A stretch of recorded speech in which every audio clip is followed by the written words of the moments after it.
ই governance ও বাংলাদেশ এটি মূলত কী নিয়ে কাজ করে, এটি দ্বারা আমরা কিভাবে উপকার পাই। আজ এই ভিডিওতে আমরা আলোচনা করব ই গভর্নেন্স ও বাংলাদেশ সম্পর্কে। শাসন ব্যবস্থায় ও প্রক্রিয়ায় ইলেকট্রনিক বা ডিজিটাল পদ্ধতির প্রয়োগই হচ্ছে ই গভর্নেন্স।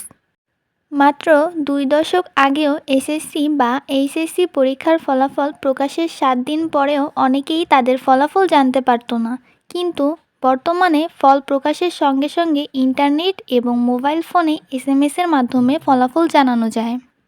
ফলে ফলাফল জানার যে বিড়ম্বনা ছিল সেটির অবসান হয়েছে। শিক্ষাক্ষেত্রে ই গভর্নেন্সের আরও একটি উদাহরণ হলো উচ্চ শিক্ষা প্রতিষ্ঠানে ভর্তির জন্য মোবাইল ফোনে আবেদন করার সুবিধা।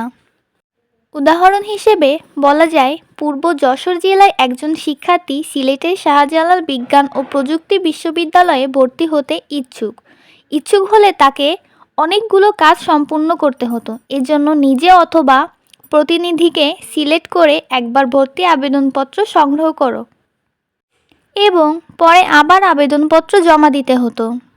বর্তমানে ই গভর্নেন্সের মাধ্যমে মোবাইল ফোনেই এটি আবেদন করা যায়। ফলে যারা ভর্তি ইচ্ছুক তাদের আবেদন করার জন্য বা আবেদন জমা দেওয়ার জন্য একটি শহর থেকে অন্য শহরে ঘুরতে হয় না। আবার জেলা প্রশাসকের কার্যালয়ে সকল সেবা স্বল্প সময়ে, কম খরচে এবং ঝামেলাহীনভাবে পাওয়ার জন্য চালু হয়েছে জেলা ই সেবা কেন্দ্র। এর ফলে আগে যেখানে কোনো সেবা পেতে 2 থেকে 3 সপ্তাহ লাগত, সেটি এখন মাত্র 2 থেকে 5 দিনে পাওয়া যাচ্ছে। শুধু তাই নয়, তথ্যের ডিজিটালকরণের সময় কম লাগছে। বাংলাদেশে ই গভর্নেন্স চালু হয়েছে বেশ কয়েক বছর হয়েছে। এখনও কিছু ক্ষেত্রে ই গভর্নেন্স চালু হওয়া বাকি রয়েছে। সকল ক্ষেত্রেই ই গভর্নেন্স চালু হলে সুশাসনের পথে দেশ অনেক এগিয়ে যাবে। Thanks for watching, by.